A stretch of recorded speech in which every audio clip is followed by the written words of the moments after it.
اگر ہمیں کوئی شخص کہتا ہے کہ شب برات کو اٹھ کے نفل نہ پڑھو تو بھائی نفل ہم نے پڑھنے اللہ کی رضا کے لیے، ہمیں کسی بندے سے ڈگری لینے کی ضرورت نہیں، نہ تو ہمارے اور رب کے درمیان معاذ اللہ کوئی وسیلہ ہے کہ تو کہے گا تو پڑھیں گے، جب دل کرے گا پڑھیں گے، اور جتنے دل کرے گا پڑھیں گے۔ ہم تو نفل کہہ رہے ہیں اس کو، ہم نے کب کہا ہے ضروری ہے جو عشاء پڑھ کے سو جائے فجر تک سویا رہے، ہم اس کو گناہگار نہیں کہہ رہے، لیکن یہ ضرور کہیں گے کہ گولڈن چانس مس کر دیا اس نے، چانس مس کیا ہے، یہ تو اللہ کی رحمت کا موقع تھا۔ حضرت سیدہ عائشہ صدیقہ رضی اللہ تعالی عنہا ارشاد فرماتی ہیں کہ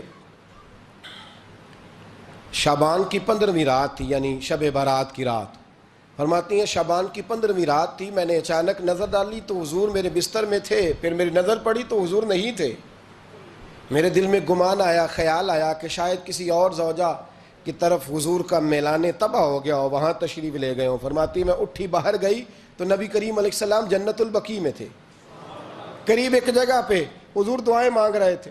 فرماتے میں گیا تو حضور فرمانے لگے ابو بکر کی بیٹی تو نے کیا گمان کیا کہ اللہ کا رسول تیری حق تلفی کرے گا؟ عرض کی حضور آپ مالک ہیں، کہیں اور جانا چاہیں تو میری طرف سے پابندی نہیں۔ کہتی ہے وہاں کھڑے کھڑے میرے رسول کریم نے بیان فرمایا، یہ ترمذی کے لفظ ہیں، حضور نے فرمایا عائشہ یہ شعبان کی 15ویں رات ہے، مدینے میں سب سے زیادہ بکریاں بنو کلب کا قبیلہ پالتا تھا، فرمایا آج کی رات بنو کلب کے قبیلے کی بکریوں کی تعداد کے مطابق اللہ میری امت کے لوگوں کی بخشش فرما دے گا۔ یہ وہ رات ہے۔ جناب عائشہ صدیقہ رضی اللہ تعالیٰ عنہ نے بات رات کو سنی تنہائی میں نبی پاک سے، رات کو تنہائی میں حضور سے سنی، سویرے جناب عائشہ نے کل امت کو بتائی۔ اگر یہ بات اہمیت والی نہ ہوتی تو بی بی صاحبہ آگے روایت کرتی، یہ کتابوں میں آتی، یہ لوگوں کو بتاتی۔ حضرت عائشہ نے روایت کیا اور مولا علی شیر خدا نے تو کھل کے کہا، ابن ماجہ میں حضرت علی سے پیار کرنے والوں کے لیے الگ عنوان، مولا علی نے کھل کے فرمایا شعبان کی 15ویں رات کو رات عبادت کرنا اور سویرے روزہ رکھنا۔ حضرت علی کے لفظ بائی نہیں سیاستہ میں، رات کو روز عبادت کرنا، دن کو روزہ رکھنا۔ ویسے تو رب کریم ہر روز تہجد کے وقت پہلے آسمان پر نزول اجلال فرماتا ہے اور لوگوں کو فرماتا ہے کوئی بخشش مانگنے والا؟ اور فرمایا ہر روز تہجد کے وقت یہ اعلان ہوتا ہے، پر شب برات کو نا شروع رات سے یہ اعلان شروع ہو جاتا ہے۔ ادھر دیکھو میری طرف، مغرب سے اعلان شروع ہو جائے گا۔ اللہ کرے آپ کو سمجھ آئے، اللہ کرے آپ کو، اور بھائی یہاں باہر لوٹ سیل لگ جائے، یہاں ابھی سیل لگ جائے، 5000 والا جوڑا 1500 میں تو رش ختم ہوگا۔ اور بھائی اگر یہ لگ جائے، چلو یہ تو دور کی بات ہے نا، ہم تو لنگر والے لوگ ہیں، اگر لنگر کا اعلان ہو جائے کہ بڑا تگڑا ہے، بڑا تگڑا، ہمارے ہاں تو شادی کی روٹی کھلتی ہے تو لوگ آخری روٹی سمجھ کے کھاتے ہیں کہ شاید اللہ ماشاءاللہ یہ آخری ہے، اس کے بعد نہ ملے گی۔ جب اعلان ہوتا ہے اور دعوت ہوتی ہے کہ کھلا ہے جی کھاؤ، کیا حشر ہوتا ہے، کیا انداز ہے۔ مولا علی شیر خدا حدیث روایت کرتے ہیں، رنگ کیا ہے؟ فرمایا باقی راتوں میں نا تھوڑا سا پیکج ہوتا ہے، تھوڑا سا، آخری حصے میں رات کے شب برات کو نا رات چڑھتے ہی اللہ پہلے آسمان پر جو اس کی شان کے لائق ہے نزول جلال فرماتا ہے، اور پہلا جملہ یہ فرماتا ہے کوئی معافی مانگنے والا؟ اللہ کرے آپ کو سمجھ آئے، یعنی معافی دینے والا کہہ رہا ہے چلو آؤ ادھر آؤ، ذرا معافی مانگو، میں معاف کرنے آیا ہوں، مانگو معافی، ہے کوئی معافی مانگنے والا؟ معاف کر دیں گے۔ اور آپ فرماتے ہیں ہے کوئی رزق مانگنے والا؟ وہ جو بڑی درخواستیں دیتے پھرتے ہیں نا مختلف اداروں میں، وہ ایک درخواست نا کل شب برات والی رات بھی دیں۔ اللہ کرے آپ کو سمجھ آئے۔ وہ جو کہتے ہیں نا بڑی بڑی کمپنیوں میں نے اپلیکیشن جمع کرائی ہے تو کہیں کام نہیں بن رہا تو نسخہ دے رہا ہوں، ایک ایپلیکیشن کل رات بھی جمع کراؤ انشاءاللہ کام بن جائے گا۔ اور میں نہیں کہہ رہا، مولا علی شیر خدا فرما رہے ہیں، اور وہ خود نہیں فرما رہے، وہ نبی پاک کا فرمان نقل کر رہے ہیں، اور وہ رسول اللہ صلی اللہ علیہ وسلم کی بات نہیں بیان کر رہے، وہ کہتے ہیں رب فرماتا ہے کوئی روزی مانگنے والا؟ سارے سیٹھوں نوابوں جاگیرداروں کے پاس جا کے تھک گئے ہو، ایک دن میرے کہنے پر، ایک رات، ایک دیہڑی ذرا شب برات والی لگا کے تو دیکھو، پر شرط یہ ہے کہ یقین کامل ہو، ارادہ یہ، مطلب اللہ معاف کرے آپ نے ناراض نہیں ہونا، لیکن وہ ماحول اس طرح کا ہے کہ شب برات کو ایک دو ساتھی کو کہا رات کو عبادت کر کہتے جی وہ تو ٹھیک ہے پر سویرے چھٹی نہیں، کام کرنا ہے. یعنی رب کہہ رہا ہے کہ تو آ جا شب برات کی رات، جو مانگے گا وہ تجھے. لیکن یہ ادھر نہیں توجہ کر رہا، یہ کہتا ہے سویرے 10 بجے دکان نہ کھلی تو مشکل ہو جائے گی، دفتر نہ گیا تو حالات. آپ دیکھیں ذرا، اب جب یقین اس طرح کا ہو تو پھر تو بھائی ساری زندگی اداروں میں درخواستیں دینی ہیں. پھر آپ جیسا آپ کا مزاج ہوگا، اللہ تعالیٰ تو بندے کے گمان کے قریب ہے. تو میرے رسول پاک علیہ السلام نے ہمیں یہ میسج دیا، پیغام دیا، فرمایا اس رات جو اولاد مانگے گا رب اسے بھی عطا فرمائے گا. اس رات جو اللہ سے بخشش مانگے گا اللہ اسے بھی دے گا. اس رات جو رب کریم سے عزت مانگے گا اللہ اسے بھی عطا کرے گا. شارحین نے لکھا اس رات جو رب سے پردہ پوشی مانگے گا اللہ اسے پردہ پوشی بھی عطا کرے گا. جو جنت کا سوالی ہوگا رب اپنے فضل سے عطا فرمائے گا. کوشش فرمائے. 10 محرم کو ہمارے ہاں لوگ جاتے ہیں قبرستان، وہ کسی حدیث سے ثابت نہیں، میں منع نہیں کر رہا، جائیں 9 محرم کو جائیں، 10 کو جائیں، 11 کو جائیں، 8 کو جائیں، سفر میں جائیں، ربیع الاول میں جائیں، قبرستان میں جب بھی جائیں منع نہیں ہے. لیکن شب برات والی رات تو خود رسول کریم گئے ہیں نا قبرستان. اب جو بات میں نے سمجھانی ہے اس کو سمجھیں. نبی پاک کی والدہ کا مزار نہیں ہے وہاں جنت البقیع میں. حضور کے کو بھائی بہن حضور کیا کرنے گئے؟ امت کی بخشش کے لیے گئے. شب برات کی رات لالچی نہ بنے کہ صرف میں نے اپنے لیے روزی مانگنی ہے، کل امت کے لیے مانگے رب کریم سے. مانگے اپنے بھائی کے لیے، مانگے اپنی بہن کے لیے، مانگے اپنے بیٹے کے لیے، مانگے اپنی بیٹی کے لیے، مانگے اللہ کریم سے. یہ مانگنے کی رات ہے. پچھلی راتی رحمت رب دی کرے بلند آوازہ، بخشش منگن واریاں کارن کھلا جے دروازہ. آئیں اللہ کی بارگاہ میں اس رات کو کھل کے دعا مانگیں. قبرستانوں میں نا کچھ قبریں ایسی ہیں کہ جو بتاتی ہیں کہ سالوں بیت گئے ہیں کوئی آیا نہیں. کچھ قبریں بتاتی ہیں. اور کچھ بڑے قبرستان بڑے شہروں میں ایسے بھی ہیں کہ جن کا گورکن کہتا ہے کہ مجھے کمیٹی نے کہہ دیا ہے جہاں 4-5 سال کوئی نہ آئے وہاں نئی قبر بنا دیا کرو. وہاں نئی قبر بن جاتی ہے معاذ اللہ. او بھائی کچھ ہیں ایسے، کچھ ہیں.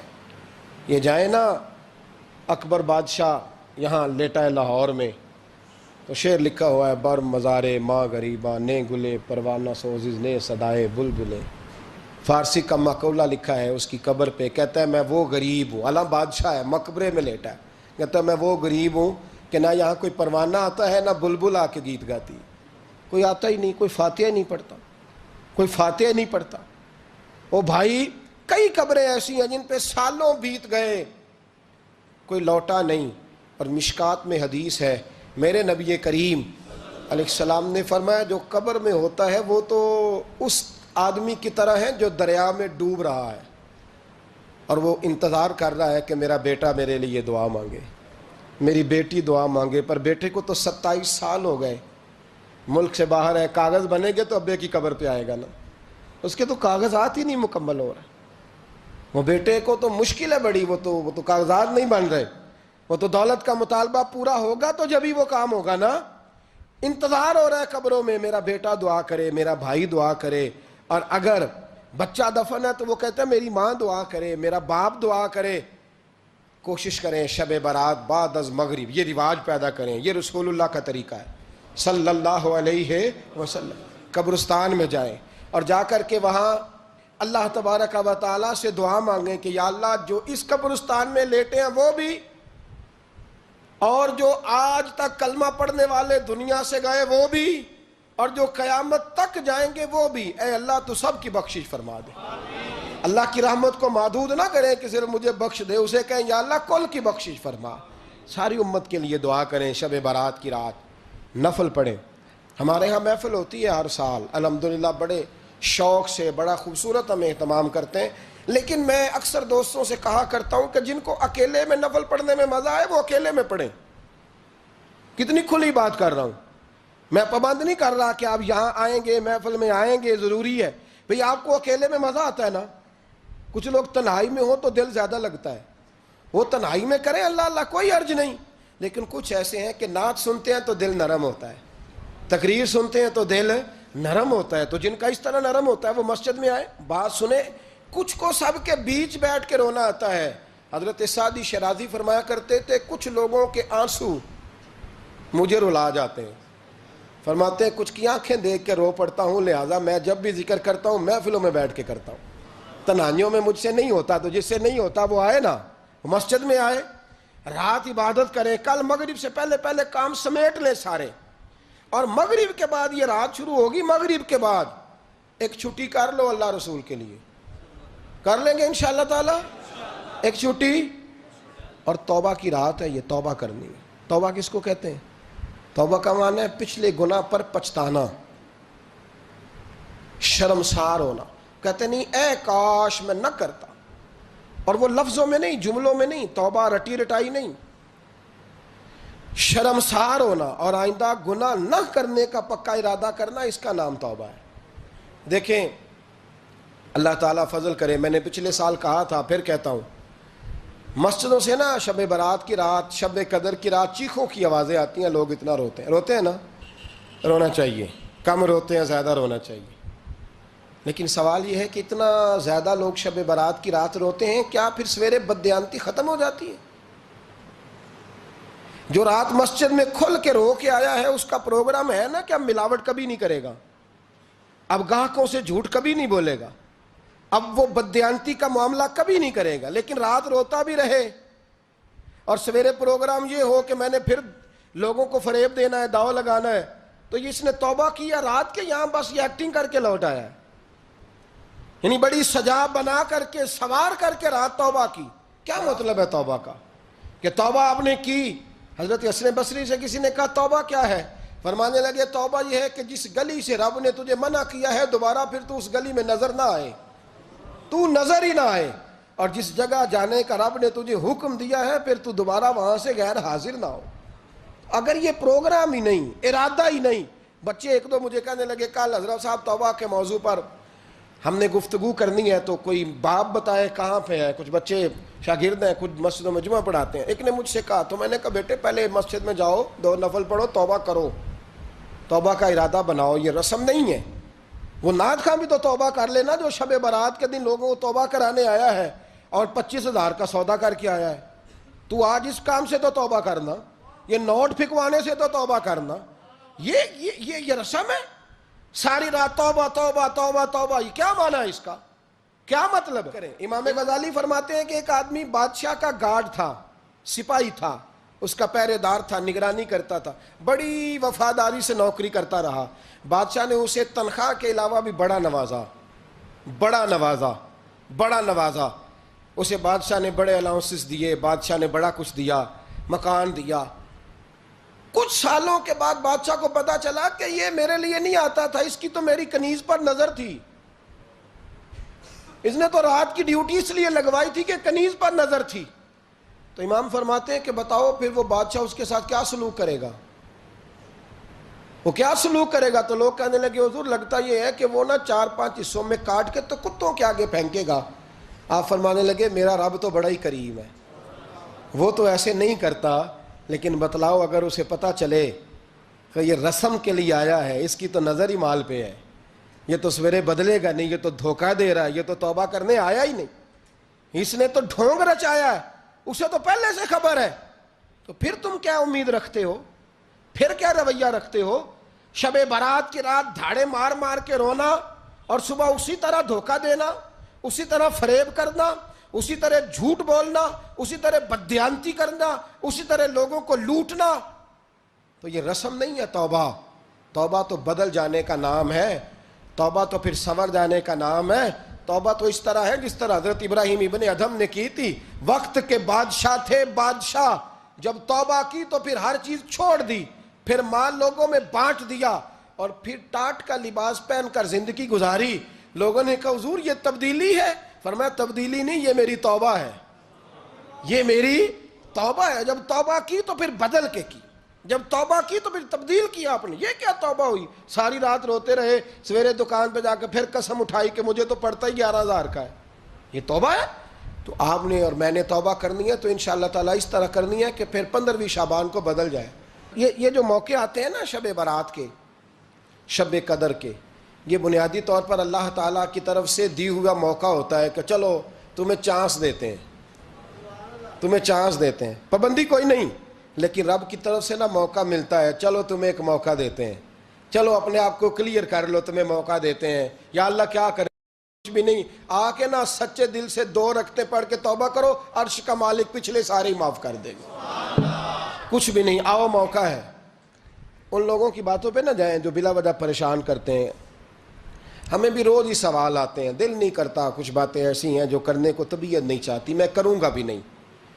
لوگوں کو شب برات کا حوالہ بھی نہیں مل رہا، حالانکہ ترمذی شریف میں حدیث موجود ہے، صحاح ستہ کی روایت ہے، ترمذی میں موجود ہے۔ پہلے کہتے ہیں صحاح ستہ سے دکھاؤ، جب صحاح ستہ سے مل گئی تو اب اور کدھر جانا ہے؟ اور ابن ماجہ میں موجود ہے مولا علی کی روایت، اور ذرا ترتیب دیکھیے گا، یہ ترمذی کی حدیث ہے، امام ترمذی نے تو پورا باب باندھا ہے 15ویں شعبان پر، پورا باب۔ اب تمہاری مرضی ہے، اگر تم نئی بات کو سمجھنا چاہتے۔ اور مجھے پتا کیوں یہ شب برات کیا لگتا ہے، مجھے کبھی کبھی یوں لگتا ہے کہ رب فرماتا ہے کہ رمضان سے 15 دن پہلے ہی پکی سچی توبہ کر لے، تیاری کر، پاک صاف ہو جا، تاکہ جب رمضان آئے نا تو پھر تجھے پاک ہونے کی ضرورت نہ پڑے، بس پھر تو آتا جائے اور میں تیرے اوپر رحمتیں نچھاور کرتا جاؤں، بس تو پہلے ہی تیاری کر، 15 دن پہلے ہی، 14 دن پہلے تیار ہو جا۔ کل رات اپنے آپ کو ذہنی طور پر تیار کریں، بچوں کو تیار کریں، گھروں کو تیار کریں۔ اب جب مہمان آتے ہیں نا بڑا کچھ کرتے ہیں، شب برات آئے تو مصلی ایک دفعہ دھویا کریں، ایک دفعہ مصلی دھویا کریں۔ فرش دھوتے ہیں نا، مہمانوں نے آنا ہے تو ایک کمرے کا فرش دھو کے صاف کریں کہ خواتین نے یہاں ساری رات نماز پڑھنی، یہ ارادے بنائیں۔ جس طرح آپ کہتے ہیں نا رات کو سفر کرنا ہے تو دوپہر میں تھوڑا آرام نہ کر لوں تو کل دوپہر میں آرام کر لیں، تاکہ رات کو رب رب کرنا آسان ہو جائے، اللہ کی بارگاہ میں بیٹھنا آسان ہو جائے۔ مکمل طور پر ذہنی طور پر اپنے آپ کو تیار کریں۔ یہاں بھی محفل ہوگی انشاءاللہ، عشاء کے متصل بعد شروع ہو جائے گی، 12 بجے تک محفل چلے گی، پھر 12 بجے کے بعد نماز تسبیح پڑھی جائے گی، پھر 1 بجے پھر دوبارہ آپ کو اجازت دی جائے گی، کوئی انفرادی طور پر گھنٹہ سوا اپنی الگ سے کوئی عبادت کرنا چاہے تو وہ تب بھی ممکن ہو، جیسے آپ کو موقع بنے۔ میں کہہ چکا ہوں، لیکن وقت ضائع نہ کرنا، گولڈن چانس ہے، اس کو مس نہ کرنا، یہ شب نجات ہے، اس کے ضرور قریب جانا۔ رب کریم سمجھنے کی توفیق عطا فرمائے۔ آخر دعوایا